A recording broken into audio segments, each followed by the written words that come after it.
ઘણા સમયથી આપણે ત્રુટિ વિશે વાત કરીએ છીએ।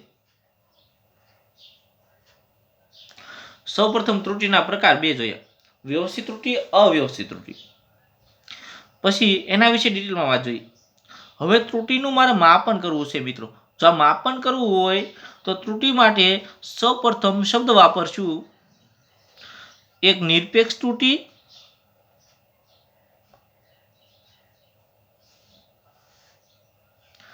પછી સાપેક્ષ ત્રુટિ, પછી શબ્દ વાપરશું પ્રતિશત ત્રુટિ। આ ત્રણ શબ્દો વિશે આજે વાત કરવાની છે। તો સૌપ્રથમ તો કે આ ત્રુટિ ઉદ્ભવે ક્યારે, કે આપણે કોઈ પણ પ્રયોગનું અથવા તો લેબમાં જઈ લેબમાં કોઈ પ્રેક્ટિકલ શરૂ કર્યો। હવે પ્રેક્ટિકલમાં ધારો કે મારે લંબાઈનું માપન કરવું છે, ઓકે, લંબાઈનું મારે માપન કરવું છે। મેં માઇક્રોમીટર, સ્ક્રુગેજ અથવા તો વર્નિયર કેલિપર્સ અથવા તો સાદી સ્કેલથી માપન શરૂ કર્યું। એટલે કોઈ તાર, ધારો કે આ તાર છે,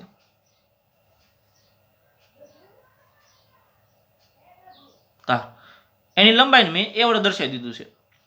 તો તારનું મારે માપન કરવું છે, તો તારનું માપન કરતા સૌપ્રથમ મને શરૂઆતમાં પ્રયોગનું માપન A1 મળ્યું, ત્યારબાદ A2 મળ્યું, હજી માપન કર્યું મેં A3 મળ્યું, હજી માપન કર્યું A4 મળ્યું, ને એમ ઘણા બધા માપન મળે, પણ આપણે સરળતા માટે અને A5 5 માપન લખું છું, સમજો ખાસ।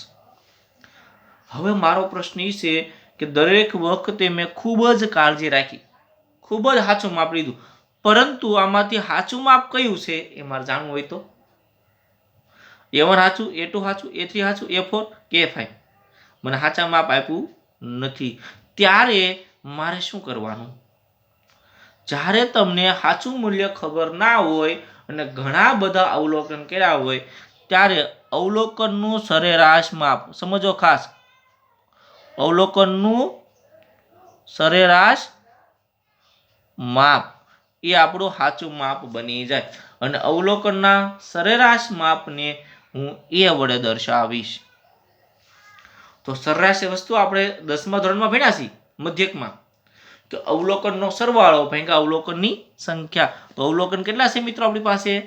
5 છે। તો A1 વત્તા A2 વત્તા A3 વત્તા A4 વત્તા A5, આ 5 અવલોકન લીધા અને છેદમાં તેમની સંખ્યા એટલે 5। તો આ મારું સરેરાશ માપ અથવા તો સાચું મૂલ્ય, પણ ક્યારે? જો ન આપ્યું હોય ત્યારે।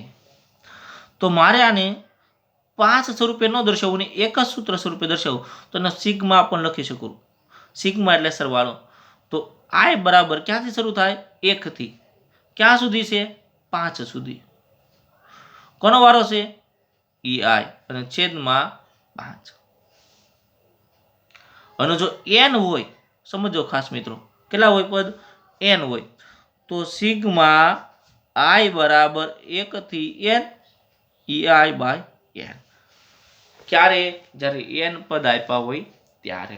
હજી એકવાર, કે કોઈ પણ તારની તમે લંબાઈ માપો, શરૂઆતમાં તમને A1 A2 A3 A4 અને A5 મળ્યા, સાચું માપ તમને ખબર નથી, તો તમે શું કરશો?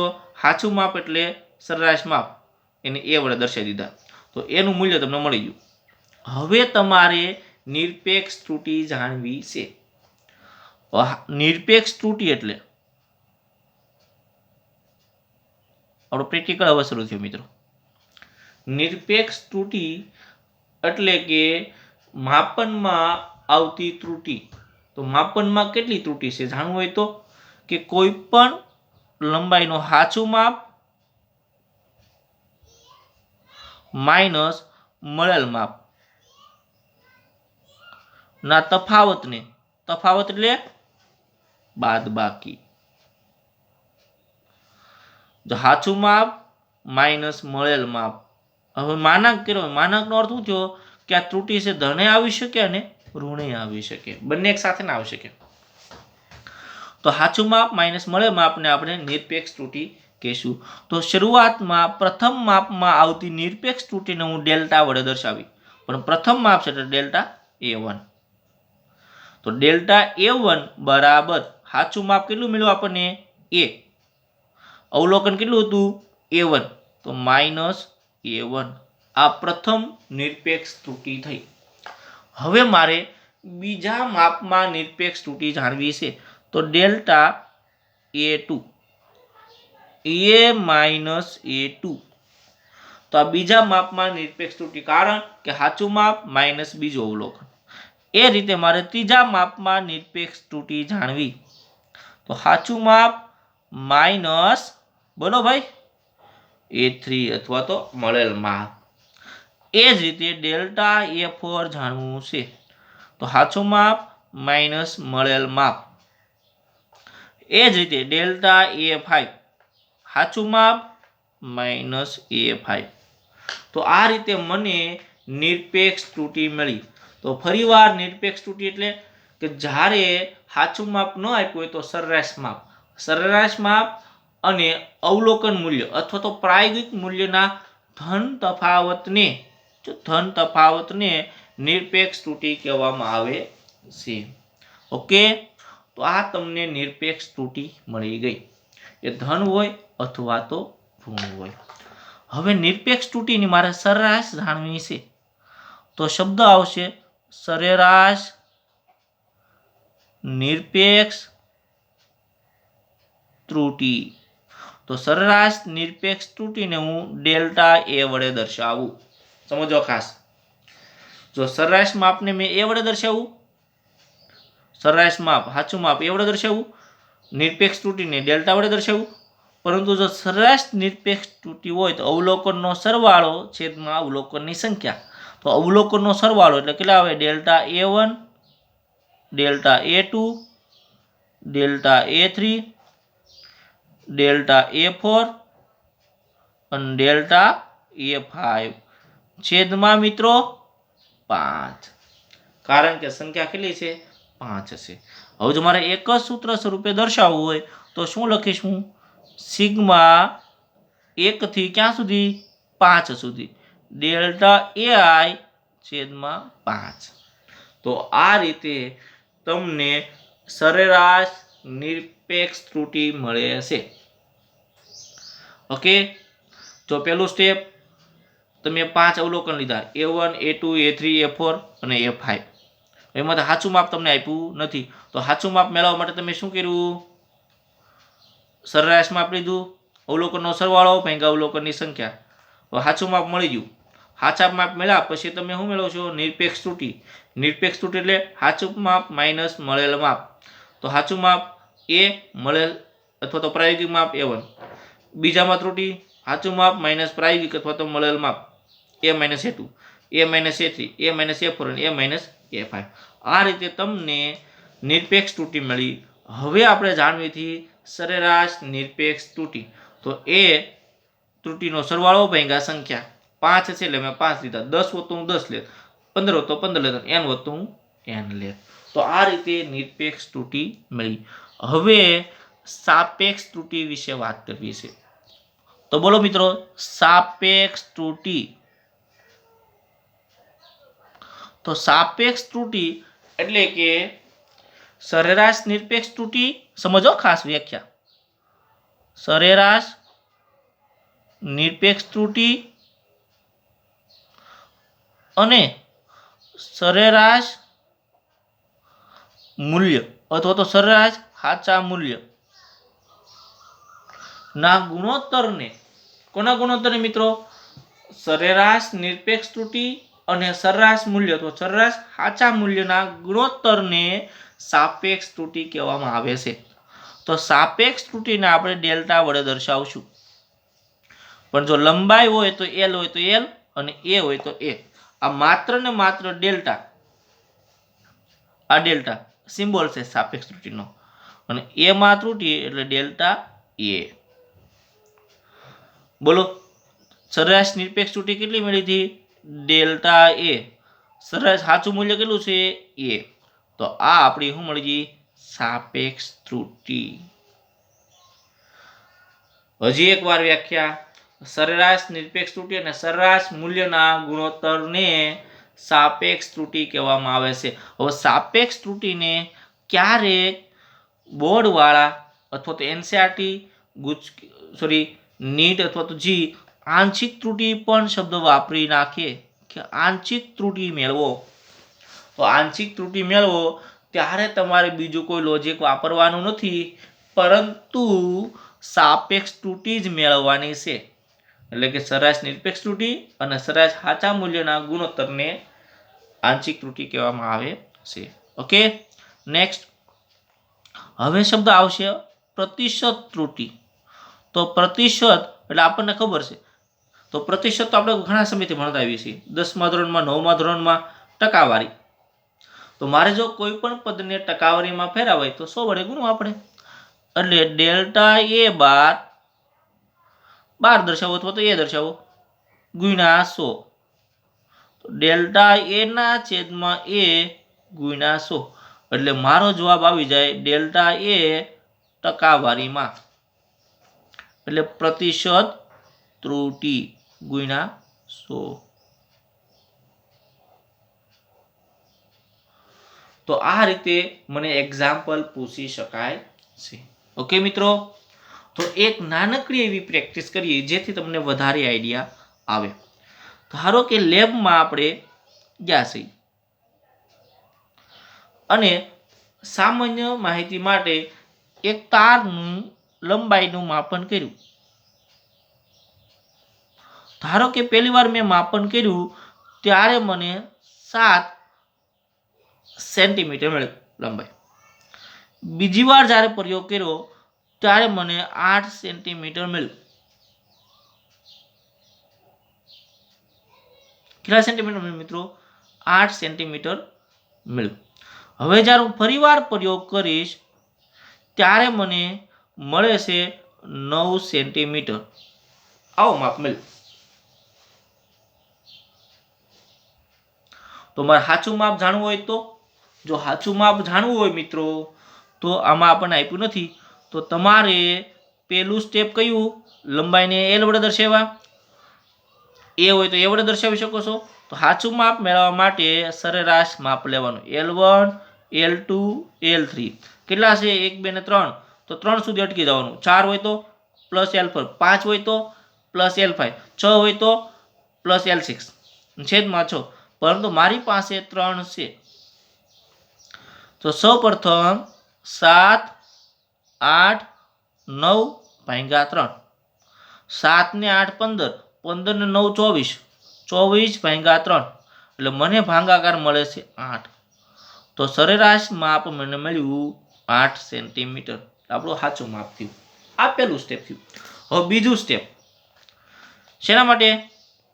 આ સરેરાશ માપ. બીજું સ્ટેપ આવે છે ત્રુટી માટે. પણ કેવી ત્રુટી? નિરપેક્ષ ત્રુટી માટે મિત્રો. તો નિરપેક્ષ ત્રુટી એટલે ડેલ્ટા L1. તો બોલો સૂત્ર L માઇનસ L1. તો L કેટલા છે? 8. L1 કેટલા છે? 7. તો પહેલામાં કેટલી ત્રુટી આવી? 1 સેન્ટીમીટરની. બીજામાં કેટલી ત્રુટી આવશે મિત્રો? 8 માઇનસ 8 એટલે 0 સેન્ટીમીટરની ત્રુટી. ત્રીજામાં બોલો 8 માઇનસ 9 એટલે કેટલી ત્રુટી આવી? 1 સેન્ટીમીટરની. તો આ રીતે મને ત્રુટી મળે છે. તો નિરપેક્ષ ત્રુટી મળી. નિરપેક્ષ ત્રુટીમાંથી મારે સરેરાશ નિરપેક્ષ ત્રુટી જાણવી છે. એટલે સરેરાશ નિરપેક્ષ ત્રુટીને ડેલ્ટા L વડે દર્શાવીશ. તો બોલો સૂત્ર આપણું delta L1, delta L2, delta A3 by 3. તો 1 વત્તા 0 વત્તા 1 બાય 3. તો તમને મળે છે 1 વત્તા 0 વત્તા 1 એટલે 2 ના છેદમાં 3. એટલે તમારો જવાબ આવે. બોલો, ભાગાકાર ન આવડે શરૂમાં તો આ રીતે કરવાનું. 2 ભાગ્યા 3 ભાગ નો આલે 0.0. બોલો 6 તેરી 18, બે એવા, હજી ઉપરથી મીંડું ઉતારો, 6 તેરી 18 એટલે 0.66 સુધી ચાલ્યા કરતું હોય એટલે આપણે 66 લખીએ મિત્રો, 66.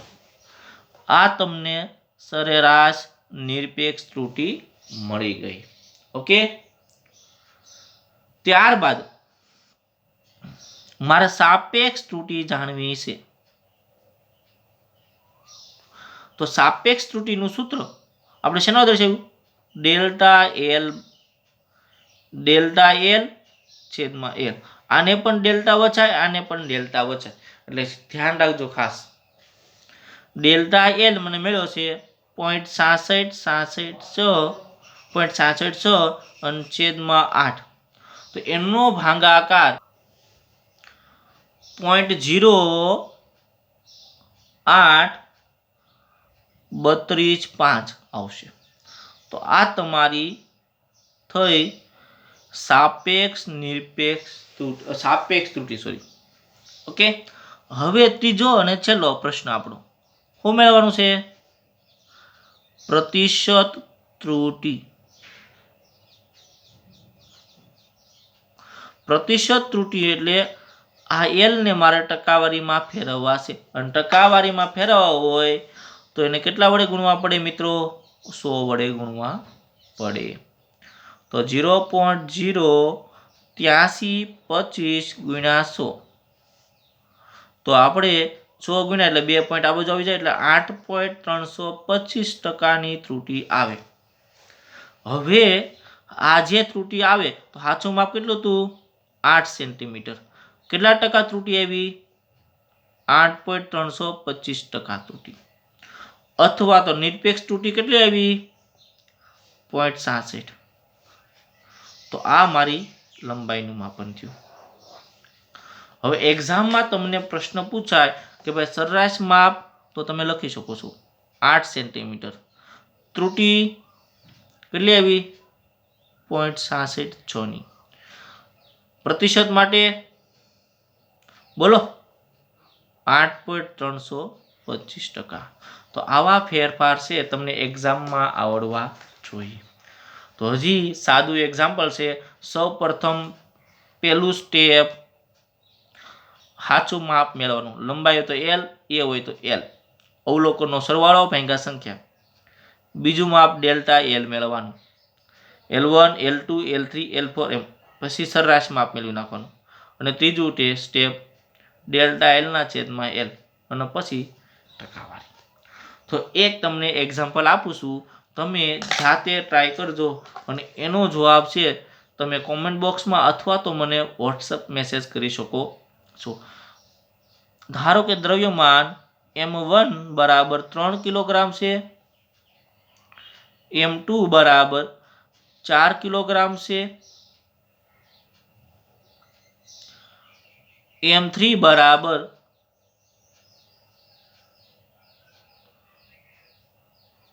કેટલા કિલોમીટર રાખી મિત્રો?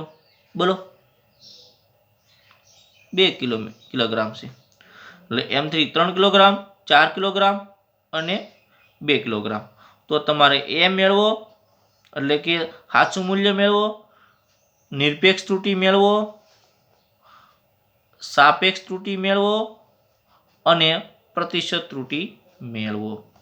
ઓકે, તો આ એક્ઝામ્પલ તમારે ગણવાનો છે. ઓકે, હજી પણ કાલે આપણે આની પ્રેક્ટિસ કરશું. થેન્ક યુ મિત્રો.